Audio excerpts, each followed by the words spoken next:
I interviewed her, Dan, when I was at NBC about creating IT cosmetics.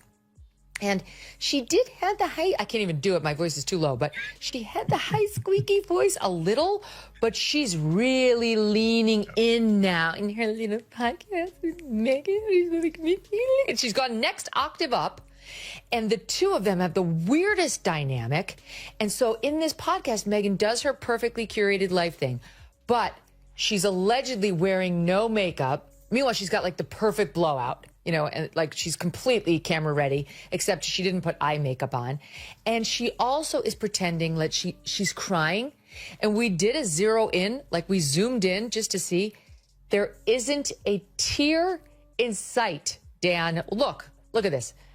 I invite the viewers to take a close-up look at this. Where's the tear? There's nothing there.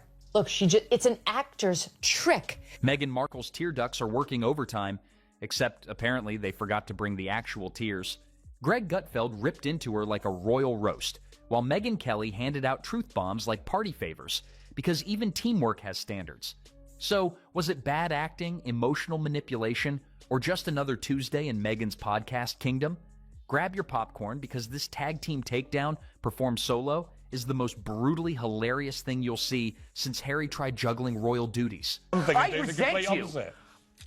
I resent England for sending your second-hand royalty to us, because now we got to deal with this. Yes, I just love the fact that they thought that they were going to be royalty here in America. So there was an assumption that and they were almost there. I mean, they were going to get gigs everywhere. There were Netflix, Hulu, Apple TV. Everybody was just going to give them millions and millions. And then they had to sit in a room with them and realize, my God, they're vacuous.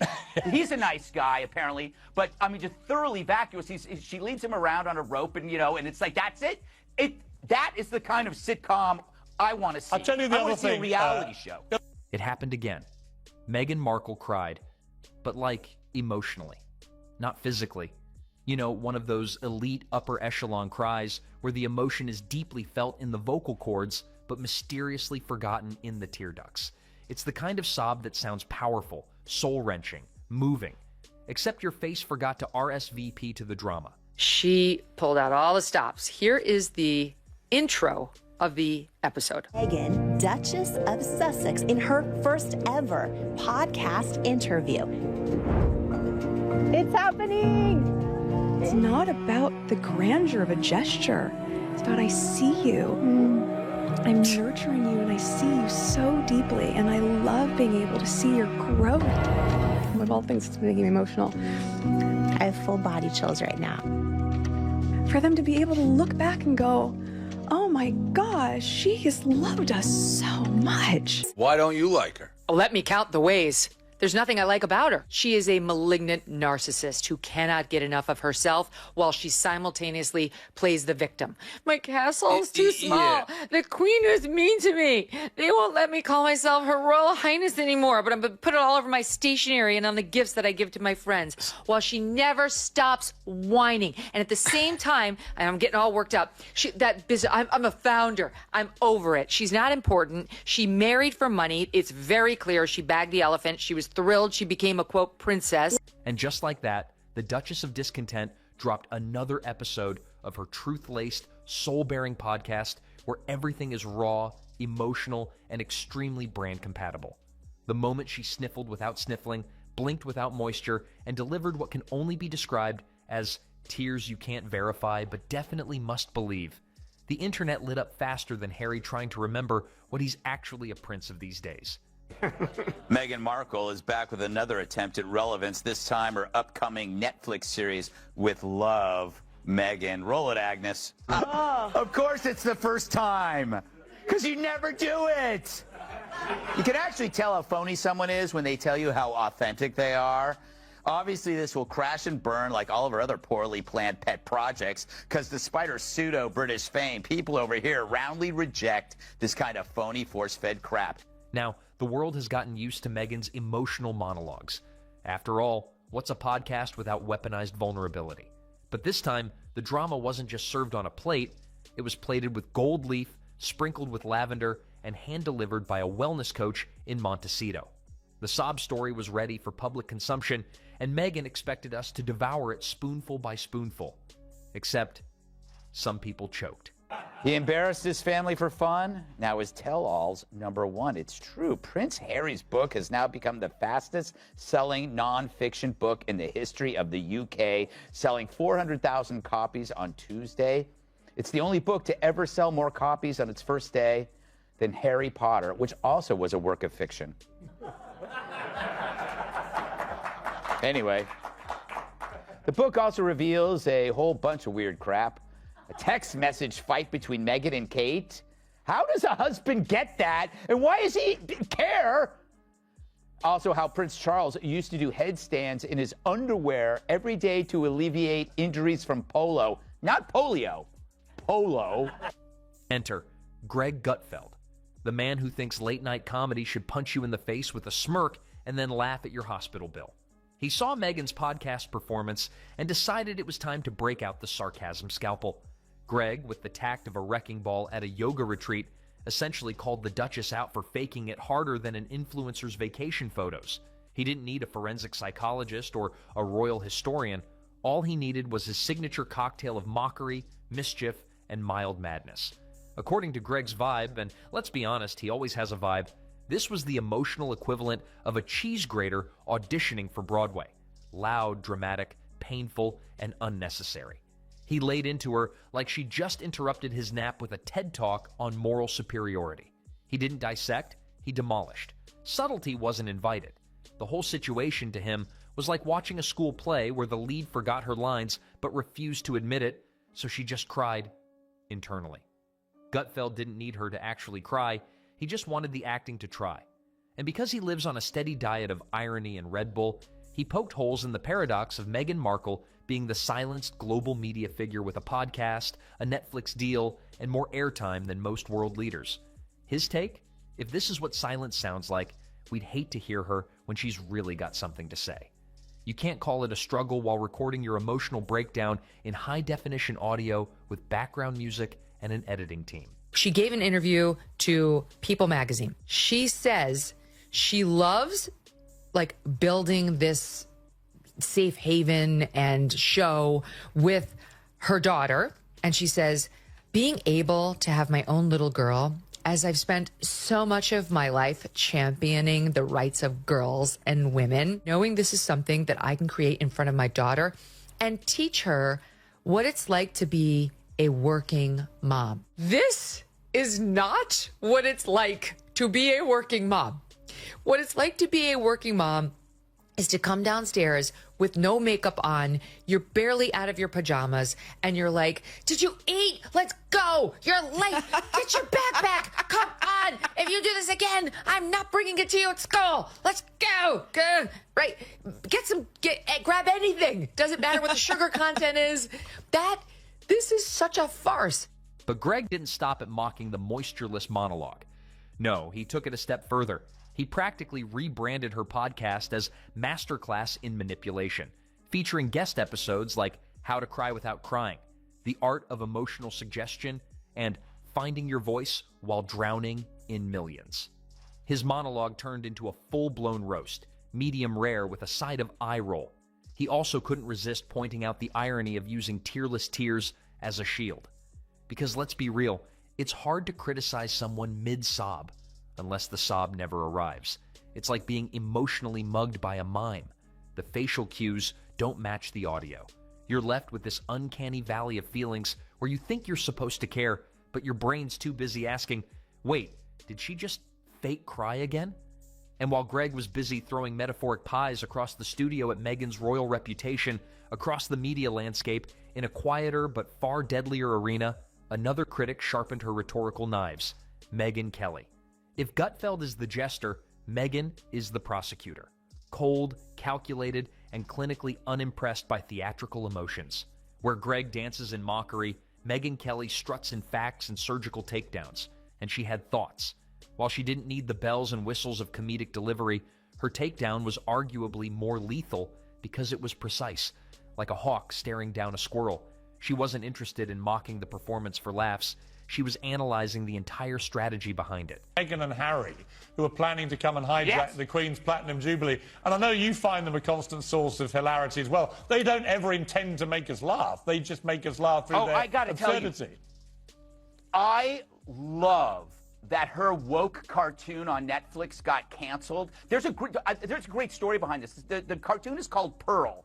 It's about a coming of age, right? Which is a code word for nauseating, self-involved tripe. So what happened is, this is my favorite part. So it's like a young girl's rise in social justice, and you know who Meghan's cartoon is inspired by? Meghan. She made the cartoon. It's inspired by her, which is amazing. But that tells you everything. That in the woke world, it is not actually about helping people. It's a disguise. It's a virtue signal that helps you, that makes you look good. Right. And there's perfect evidence of this because they never help anybody but themselves. And her conclusion? Weaponized emotion 101. Meghan's tears, or the idea of them, weren't about being vulnerable. They were about controlling the narrative. Meghan unpacked the moment like it was evidence at a trial. Her tone was less, "Oh, please," and more, "Let's break down exactly how manipulative this is, shall we?" She outlined how Meghan tends to roll out these emotional performances at exactly the right time, when criticism is rising or public opinion isn't leaning in her favor. And in Meghan's view, this wasn't vulnerability. It was a carefully timed sob grenade. She even laid out a pattern. Every time things get dicey, here comes another anecdote, another wound reopened, another moment of poised breakdown. But here's the kicker. They're never really messy, never disheveled, always podcast polished. You don't get real mess from Meghan, you get curated chaos, like sadness filtered through a brand consultant.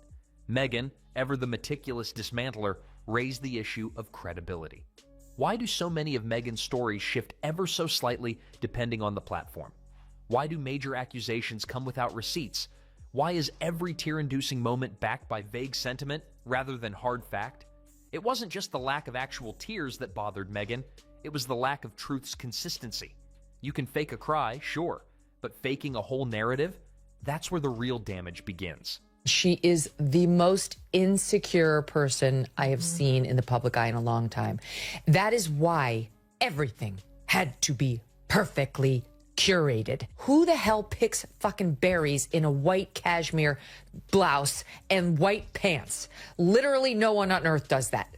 And like this garden, which is like the most over the top. Like we're all supposed to go, Maureen, to make our breakfast in the morning out to our gardens and pick our berries, our raspberries, our strawberries, our blueberries, our snozberries, and cut our mint, and then cut our flowers that are edible. But don't worry, she's a woman of the people. You can grow those just on your windowsill at home in New York, your edible flowers. And don't forget your local beekeeper. Yeah. Your local beekeeper. Oh, yeah, because she has a bee hive, which she goes to. That's how they open the whole series with her bees. And like, don't worry, if you don't have this, just go to your local beekeeper. Clearly, we're living in different worlds. And while Gutfeld's mockery drew laughter, Meghan's breakdown drew concern.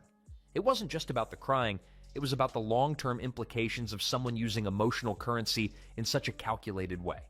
When you cry wolf with dry eyes too many times, people stop listening, even when the wolf is real. Meghan forgetting to look like she's crying. Meghan pauses for dramatic effect while being extremely human in a well-lit studio with a sound engineer 2 feet away. It's not that people can't have real emotions. Of course they can. But when your emotional branding is so on the nose that even your facial expressions are sponsored, you have to expect people to start asking questions, especially people like Gutfeld and Kelly, two polar opposites united by one common theme.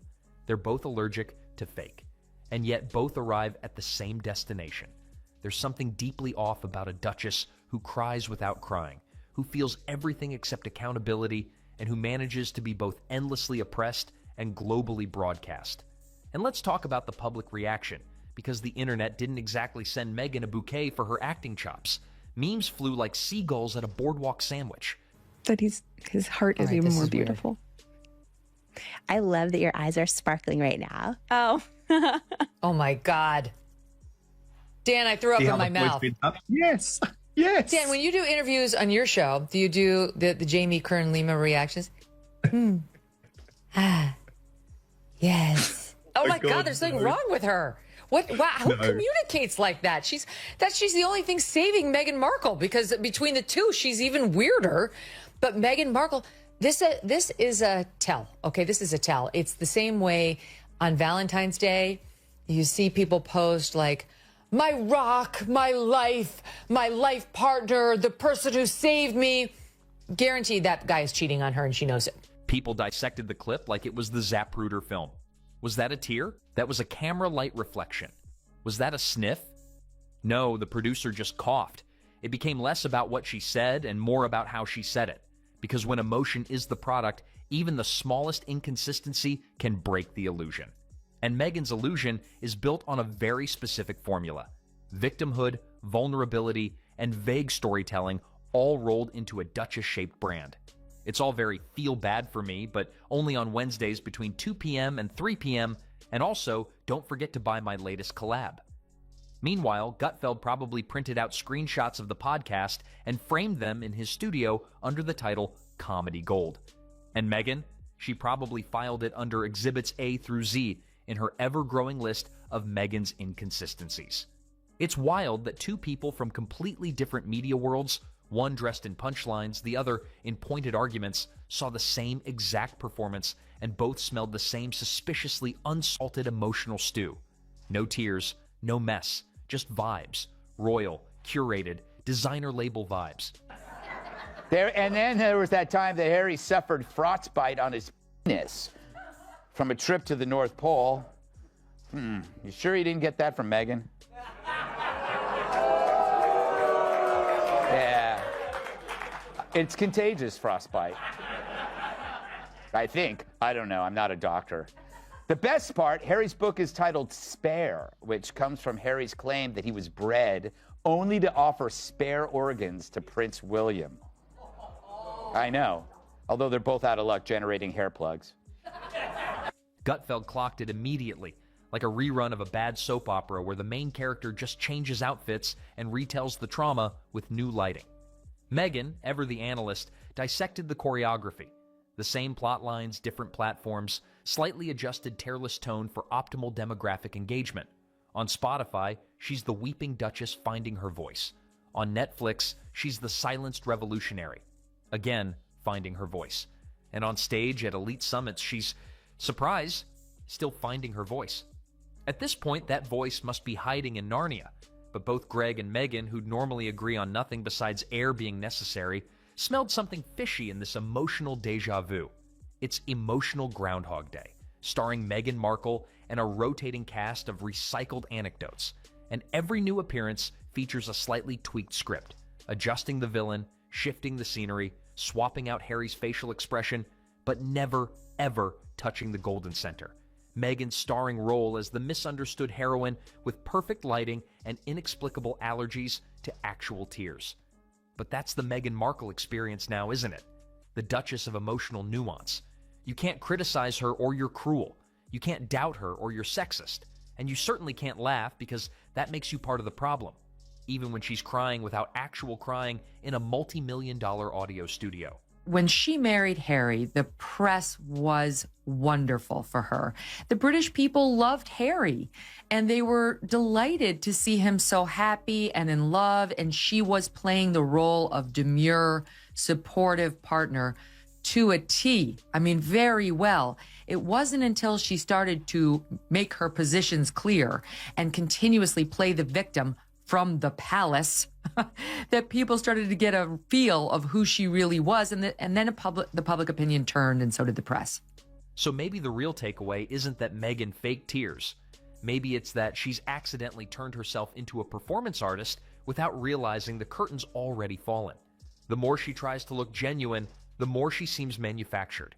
And no amount of podcast ambiance can hide the fact that when Greg Gutfeld and Megyn Kelly both call foul, one through comedy, the other through cold logic. You might want to check if the Emperor's new podcast has any emotional clothes on. And just when you think the emotional theatrics have reached their peak, Meghan drops another soul-bearing bombshell on a platform literally designed for mass consumption. Privacy, it seems, is best protected by streaming it globally on Spotify, complete with sound design, orchestral interludes, and a 3-act structure. Nothing says, "Leave me alone," like strategic revelations in 4K audio. She cries with no tears, speaks with endless pauses that imply depth, and floats between strength and fragility like a royal ghost lost in a yoga retreat. 1 minute, she's an emblem of resilience. The next, a cautionary tale about overexposure. It's emotional ping pong, and the audience is getting whiplash. You couldn't avoid the promo for this summer if you turned on your television. Trying to get her back into people's minds so she can relaunch her career, maybe improve her likability factor. Well, it's not working. A new poll conducted by Newsweek shows that her popularity is down 8 points from June. She's underwater in her net approval rating. 33% of people reported their dislike for her. 31% said she was okay to them. I guess the rest don't have an opinion. But she's going in the wrong direction. Harry's liked by a few more, but they're still both disliked. And so you tell me whether it is possible at this point to rehabilitate Meghan Markle. Gutfeld, the king of chaotic critique, turned her podcast into an all-you-can-eat sarcasm buffet. Meanwhile, Kelly cut through the Duchess's narrative like it owed her money. Yet somehow, Meghan's expressionless sob still stole center stage, defying logic and physics. It's not performance art, it's performance psychology with a PR team. The Meghan paradox is alive and weeping. Silently, of course. She wants to be seen but left alone, wants sympathy without scrutiny, and seeks authenticity from a lighting director. Her truth is always trending, her pain always perfectly timed, and her vulnerability always editorially approved. And while the world debates whether her cries were emotional or just air escaping a script, one truth remains. Meghan Markle may not be acting, but her emotions are doing double shifts. At this point, her feelings deserve their own dressing room and a trailer, maybe even an IMDb page, because truly, at this point, her emotions need their own agent. And Meghan? She's standing in the middle of the stage, waiting for applause that sounds a lot like laughter, and not in a good way.